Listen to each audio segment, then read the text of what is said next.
staying on schedule here, and I'll keep an eye on the waiting room, which we are using again. Okay, so the recording has begun. And Erica and Michael, we've asked presenters, I'm sure you've seen, just to give a very brief introduction, and then the floor is yours. So thank you for being here. Yeah, great. So far, so good. Let's see if I can just share a screen here. Well, I can start to say my name is Rika von Essen. I'm associate professor in environmental communication, and I work at Stockholm University. And Michael is a professor of social, political, and legal philosophy. He works at East Tennessee State University. The funny thing is that Mike and I, we got to know each other like 5-6 years ago, and since then we've written maybe 20 papers together, but we'd never actually spoken before. We'd never corresponded with anything outside of email, but for this presentation, we had to actually coordinate our talk. So we Zoomed for the first time. So this is an important next step in our relationship, I think. Anyway, we will talk about animal resistance in the context of sport hunting, and we will do this sort of half and half, sharing slides. And animal resistance is a really cool topic that's gotten a lot of attention in media and also in scholarship, focusing on, individual animals that resist their captors or their handlers, circus animals breaking out, or collective sabotages by monkey troops. And I would say that a focus on the animal resistance bit here has been overwhelmingly on sort of domestic animals, because they are the ones that have some sort of relationship that they can break out of or resist, right? So it's a lot more vague for or unknown for wild animals. So we set out to ask, what about game animals in hunting then? In what ways do they have agency and resist the way that hunters hunt them? Are they just kind of victims at the mercy of hunters and their superior technology, as a lot of critical animal studies will paint them? We suggest then that there are elements of trickery and resistance, and animals using their wiles to escape and evade and outsmart hunters. And we want to highlight that. And we want to do so with the kind of ambition to say that sports hunting, and especially new developments in sports hunting with technology and so on, are they changing the way that this works? And are they enough to change the way hunting maybe qualifies as a sport here? And what is the role of animal resistance? And we'll link to Rebecca's nice talk yesterday, which was kind of a precursor to a lot of this. Yes, so I am a hunting scholar, I would say. I've got lots of fun examples, therefore, of game animals deceiving hunters that I've picked up over the years. And so it can be anything from lynx and foxes and rabbits kind of moving in circles or doubling back on their own tracks to evade hunters and kind of throw hunting dogs off their trail, to a beaver using this reed as a snorkel or periscope under the lake and kind of evading hunters by submerging itself. There's also moose sabotaging trail cameras, which you could see as kind of element of resisting subjectification, if you will, resisting camera capture. And there are a lot of stories about animals that almost seem gleeful having escaped hunters, and now they just kind of double back and they look a bit proudly at the hunters and hunting dogs to say that, well, I've tricked you now. And there's this quote about a wild boar hunter in Australia says, well, the wild boar just came up as I put down my weapons. It was like he knew, so lots of attributions about animal agency and animal cleverness here. And I think we could say that, it's on two levels, maybe this resistance or animal deception in hunting. And one is the kind of built-in species level of deception that's really not conscious, but kind of having been naturally selected for over generations. So the way that some animals camouflage or mimicry, it's just not conscious, but it's sort of, the way that wild boar piglets are striped, for example. But then there's interesting kind of individual cognitive level of resistance or deception that actually involves, you know, a lot more complicated self-awareness, and it involves also kind of the anticipation of how the target, which is the hunter, paradoxically in this case, will react upon receiving this false information that the animal puts out. And I would say that, you know, a key point in hunting, in sport hunting, and a key value is very much tied to animal deceptions and the ability of the hunter to kind of overcome them, to see through them. Mike? Okay, right, yes. So I'm not a hunting scholar, so I don't have fun examples. I just have awful definitions. So Erica has kind of stressed that what's going on here in sports hunting is that the hunter has to somehow see through and overcome the animal's deceptions. Okay, so we're going to take that for a moment and look at that in terms of some of the key definitions that you get within the philosophy of sport. So the first one we're going to take a look at is a famous definition by Corsi, in which he defines sports hunting in terms of two forms of authenticity. So what marks out sports hunting in the first case? Well, the hunters are those who are going to take some immense or tremendous pleasure in the hunt, and their intention is to kill the prey, where killing the prey is a condition of having an authentic experience. Okay, now, just to make a completely obvious point, but the ethical implications I think are clear enough, this marks out sports hunting as something radically different from, say, a sport such as soccer. So it might be that you see the goalie in the opposing team as a worthy opponent, but you don't try to kill the bugger. The thing that is really distinctive about sports hunting, though, is that you're taking pleasure in actually taking the life of the animal that you are regarding as your worthy adversary.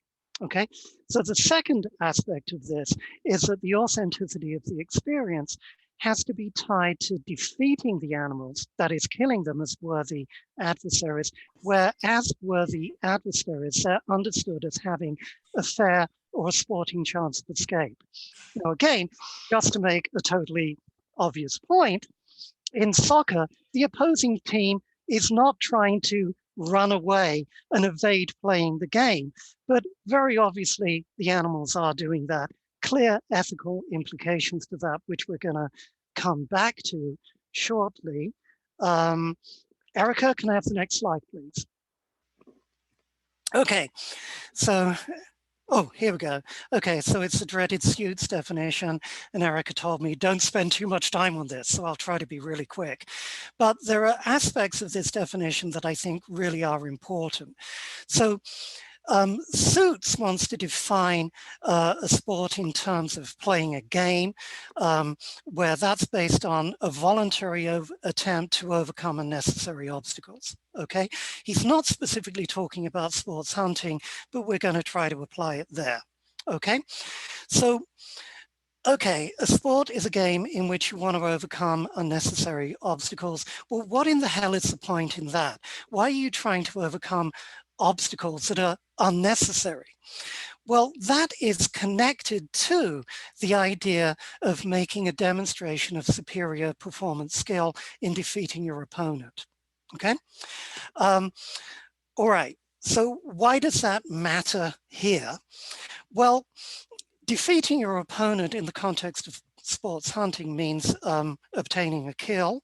Okay, so we can then ask the question, well, what do we want to say about the, I suppose, how do we say, the trickster resistance of the animals? Is that posing an unnecessary obstacle to illusory success killing the animal? Well, very, very obviously it does. And it's important to pull that into focus. Why? Well, if the hunters are not facing unnecessary obstacles to illusory success posed by the animals themselves, what is that saying about the sport? Well, it isn't a sport, it's just killing, it's just slaughter. So a crucial part of sports hunting is in fact the trickster resistance of the animals. So that's the other thing that we really wanted to try to pull into focus there.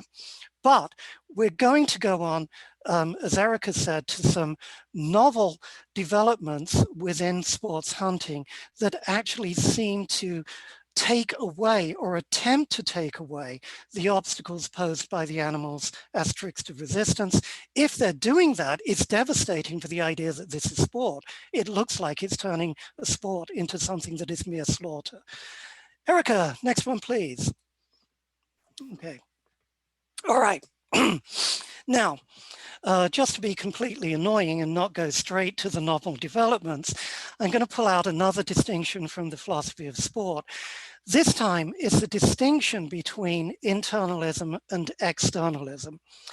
Now, the thing to emphasize here is that most philosophers of sport are internalists, and what they want to make as their claim is that you have to understand the value of a sport in terms of values that are internal to the game itself, where those values are tied into specific sets of performance skills.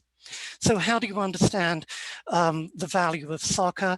Well, that's developing a particular set of performance skills, I don't know, kicking, heading, whatever it is. What about competitive gymnastics? Well, it's leaping, balancing on a pole, whatever it is. The values of the sport have to be understood as internal to that sport and depending upon particular performance skills that are defined by that sport, distinguishing it from other sports, okay? So that's the sports internalist view. That's the view that most philosophers of sport seem to want to favor. What they're very unhappy about is the dreaded sports externalism, where this is a position that's often been developed by Marxists writing about sports. So if you're a Marxist, what's your primary focus of attention? Well, you have to explain every social phenomena in terms of how it's contributing to the mode of production in a society at a particular point in history, yada, yada, yada. Okay, presumably we've all heard that before. But a Marxist is going to say, look, the value of sport has to be understood, not as internal to that sport, but external to it. How is the sport actually contributing to economic relations within that society? Okay, so you have to understand the sport in terms of its economic use and exchange values. Value within sport is not internal to the sport itself.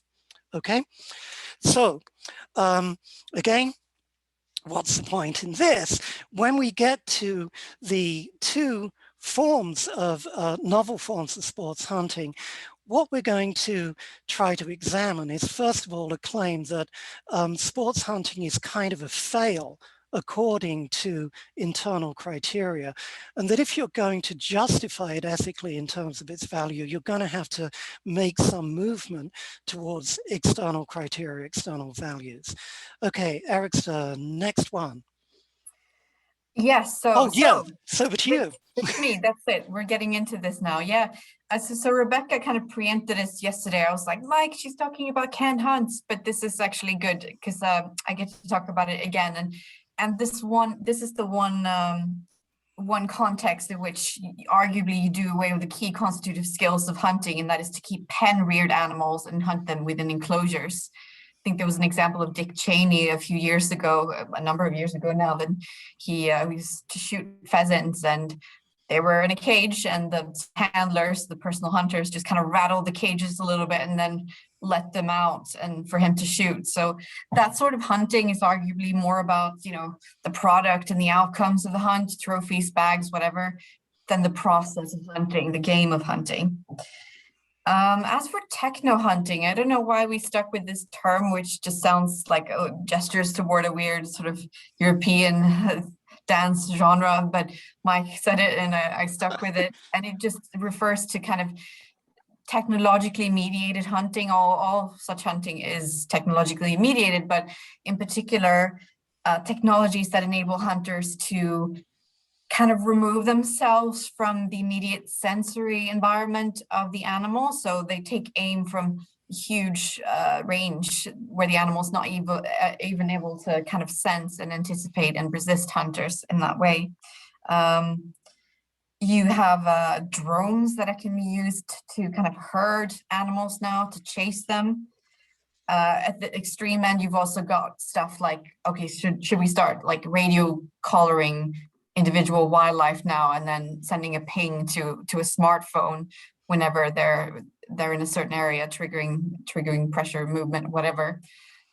So that is kind of happening in some senses. And then the very extreme is virtual hunting, of course, where you have a rifle that's, you know, hooked up essentially to your keyboard. You press a button and it fires into a real life game ranch, but that's not very common, I would say. Yes. Mike? Okay, so what we're going to do now is, well, examine and evaluate 3 claims concerning the relationship between canned and techno hunting when viewed from the perspective of sports internalism and externalism. So the first claim that we're going to look at is a claim to the effect that neither canned nor techno hunting properly qualify as sport. They are fails, if you will, from the perspective of sports internalism. Well, the point here is pretty obvious, I guess I would say. Okay, they're both cases of trying to make it easier for the hunter to obtain a kill. Okay, sports internalism is all about overcoming the unnecessary obstacles, the challenges, developing higher and higher levels of performance skill, and that's what makes it a sport rather than just slaughter. Okay, but both of them seem to remove the unnecessary obstacles to obtaining a kill, that is countering the natural trickery and resistance of prey animals. They both reduce the need for hunters to demonstrate physical skill, obtaining a kill. Therefore, both of them, well, neither of them, I suppose would be a better way to put it, neither of them really appear to be satisfying internal sports criteria as we've discussed that up until now. Okay, you want to do the next one, Erica? Okay, so the first claim is that they're both kind of fails on internalist criteria. So that forces us into looking at external criteria, the thing that's kind of unpopular in philosophy of sport. So the claim now is that both of them really do appear to have, how should we put it? They appear to have external values. It seems like maybe the Marxists are right about this.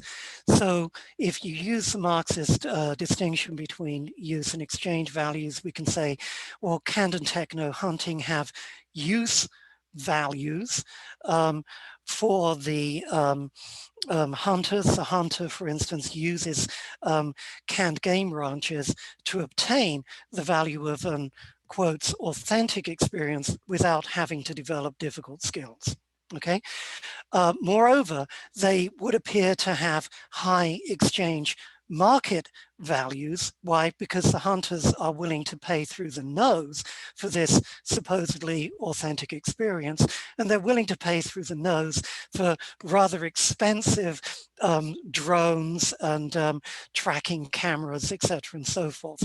So it looks like both of them are satisfying external criteria, whereas neither of them really seem to measure up to the internalist criteria. Okay, you want to do the next one, Erica? All right. So the first 2 ones were kind of obvious points, I think. The next one is less obvious, but I think more interesting. So what we're trying to suggest here, or what this claim is pointing towards, is that that disjunction that I've just tried to describe between internal and external criteria is actually exposed very graphically by consideration of animal tricksters, resistors.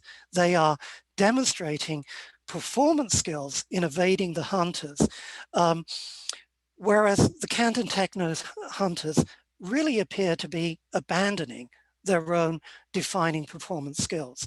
So you might think of this in terms of, well, look, if you try to do a comparison of performance skills between the hunters and the animals, it looks like the animals are making the hunters look really bad. The animals are displaying higher levels of performance skills. And to that extent, you could say that they are actually exposing the hunter's failure to satisfy the internal criteria for hunting that they're claiming as its justification. So if looking at the agency of animal resistors is exposing that the hunters are kind of fails on internalist criteria, then by parity of reasoning, they're also exposing that any kind of justification for sports hunting is going to have to be an externalist justification. Okay, let's keep the thing moving. You want to do the next one? Okay. Yeah, So, I mean, this is to say, right, I mean, no, it's a very brief point, but this idea that technological hunting, for one, doesn't invite any sort of skills might be false. I mean, you might get really good at commandeering a drone. That is a skill set that is new, but it's not really like a hunting skill per se. right. Then again, another kind of technology, which is often seen We're by a lot going of to do this as replies. Oh, I'm sorry. That's okay. Yeah, we've never spoken to each other except in Zoom. Can you just can that one for just a moment, Erica, and Okay. I'll let you go on that when we get to the replies, okay? Oh my God, okay, all right. Okay, let's just do the objections first before we reply to them.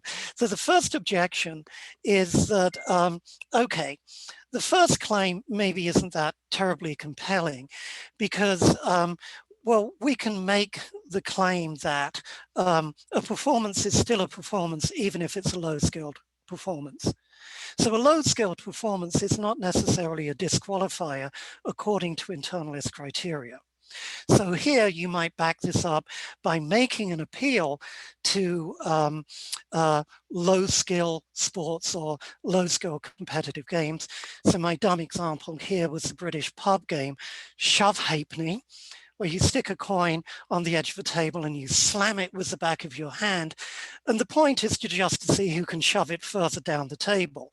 It's very low skill. Skills are diminished because most of the players are drunk anyway. So the point is that the first claim is not terribly compelling because we can say that a low skill sport is still a sport, it's still a competitive game. Okay. The objection to the second one is possibly a bit more compelling. So, oh my God, Erica got me looking at making notes, and now I'm obsessed with my notes rather than just talking. So the second one is that, look, a low skill hunt might actually be preferable from an ethical point of view. So for instance, if you are canning the animals so that it's that much easier for the hunters to kill them, you increase the odds of getting a clean kill. So canned hunting might actually promote humanitarian values. You're obtaining a clean kill. There's less chance that you miss or you wound the animal runs off into the wild and dies some protracted, awful, painful death. So it might actually be more consistent with humane values. You could also say it maybe lines up with conservation values. Well, if you push hunting into canned game reserves, there's less intrusion into the natural habitat of the animals. Sam, am I running out of time? Do you need me to speed this up? It's your question and answer time, but we Okay. are done. We are I'll done go at as fast 2:45. as I can. I'll go as fast as I can. Okay. The third objection then was that it's kind of a bad comparison, trying to compare sports performance skills of hunters and animals. It's an apples and oranges comparison. Why? Well, because the animals aren't clearly participants in a sport. They're not trying to demonstrate superior performance skills over the hunters. They're actually trying to get out of the damn game. They're trying to escape it. So that was kind of a bad comparison. Erica, do you want to get to replies, and I'll try to finish this really quickly. Oh, okay. No. Yeah. Yeah, this I'll is skip yours. my part. No. I've already said my bit. I think I'll skip the other part, and you can just kind of conclude here and the next. Okay, then. So Erica's already replied. Technological hunting could actually entail the development of entirely new skills. So the idea that it's just dumb, stupid, low skill is a bit misleading. Our reply to the second one is, well, actually, we're just going to concede that point there. The objection isn't an objection to externalized values. It's just an objection to the rather narrow focus of Marxism on econometric values. So if you can expand external justifications to humane and conservation criteria, then sure, we have no problem going in that direction. But that then reinforces the point that ethical evaluation really seems to end up focused primarily on external rather than internal criteria. As for the third objection, well, we don't think that the comparison is as bad as it makes it sound. It's bad if you try to evaluate sports according to exclusively internal criteria, but if you look at it externally, then you can say, yeah, the animals are indeed participants in a sport that's either promoting or not promoting a range of external values, but you have to say that they are non-voluntary participants in that sport, and that has to feed into the ethical evaluation. Erica, let me get to the conclusion. Okay, so what have we got as conclusions? Well, I guess the first thing that we have to say is, based upon what we've said so far, canned hunting really does look like it's a fail. So that's kind of, that doesn't really follow through in terms of a demonstration of inherent value.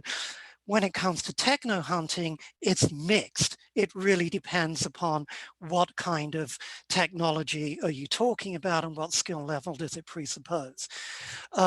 However, we do want to say that both forms of hunting do have very important instrumental values or external values, humane and environmental, but these still need to be carefully ethically evaluated. Why do they have to be so carefully evaluated? Well, for the simple reason that this is sport in the context of trying to kill a worthy opponent that is demonstrating rather high levels of agency. So you really have to put that into the ethical equation. In sum, what have we got then? The interest of animal resistance or animal trickster resistances in this context is that it really clearly exposes the failure of sports hunters to actually meet internal criteria in many of those cases. Consequently, most of the evaluative weight has to be given to external criteria, but construed broadly and taking into account the ethical agency of the animals themselves as non-voluntary participants, actually resistors to a sport that they did not volunteer to enter into. Erica, do you want to say anything there? I'm going to shut up at this point. No, I'm happy to conclude here. I think we'll just try and get any questions or comments as we can in the last 2 minutes. So thank you very much. I would love to first just throw in a couple quick thoughts. I think folks who are at all familiar with my work know that I'm no apologist for hunting, but so trickery seems more like cunning. Seems like cunning is the, you know, animal cunning is the term you're looking for there. It's, I don't know that they're playing tricks, but they are cunning in their elusiveness. But I worry, so techno hunting is an enormous spectrum of hunting, from Sarah Palin shooting animals from helicopters to the use of a compass, which is a phenomenal piece of technology. So that's a huge, broad spectrum. But I worry still that in some ways it's bad faith, because a bad faith interpretation of hunting, not apologizing for hunting, but even canned hunting requires remarkable skill I mean, to shoot a bird in flight, as many of you probably know, is profoundly difficult. I mean, it's still a precise practice of a skill. It's not a valuable skill in a normative sense, but it is a difficult skill.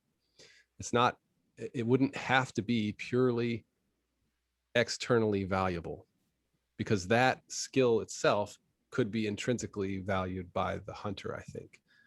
Now, again, that's no apology for it. I think it's interestingly, most hunters, I think, find can hunting to be rather diabolical.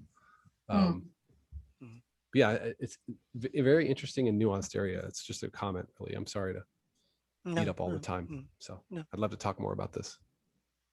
Yeah, no, that's great. I think just this whole thing about what is included within the remit of hunting as well. Is it trapping? Is it, and the technology, is it anything from like, anything that goes beyond killing an animal with your bare hands? Is that technology, and is that sort of cheating?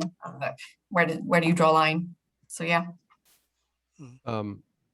Gabriella, do you want to jump into the 2:45 meeting perhaps? I'm not asking to kick you out, but one of us needs to go, and I'm recording, so thank you. Rebecca, do you want to throw in a question quick before we go to the next one? I saw your hand up. Yeah, I mean, lots of questions, but the one thing I was quite surprising that you said, I was quite surprised, was that you said that canned hunting may be more humane. And yeah, I mean, you all know I'm against hunting, but I do think there's some forms of hunting are more ethical than others, certainly, and some forms are more justifiable than others.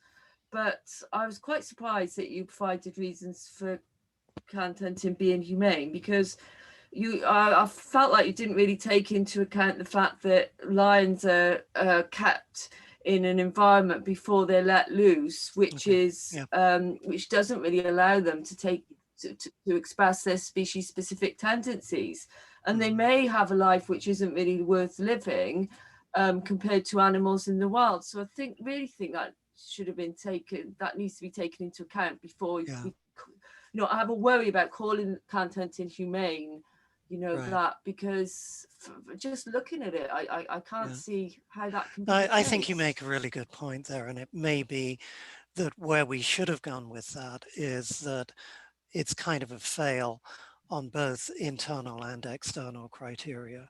But yeah, I take your point entirely. Yeah, canned hunts are also very variable, I would say. It just refers to enclosing an animal, and so it can be a huge enclosure, it can be a very small unethical one. So I guess we were giving them the benefit of the doubt, the kind of the nice end of the spectrum, if you will, but if there's such a thing. I'm terribly sorry to cut us off. We are three minutes into the next session, so yeah, exactly. I'd love to speak more about this. Thanks everybody for participating. I'm gonna jump to the next session. Thank you.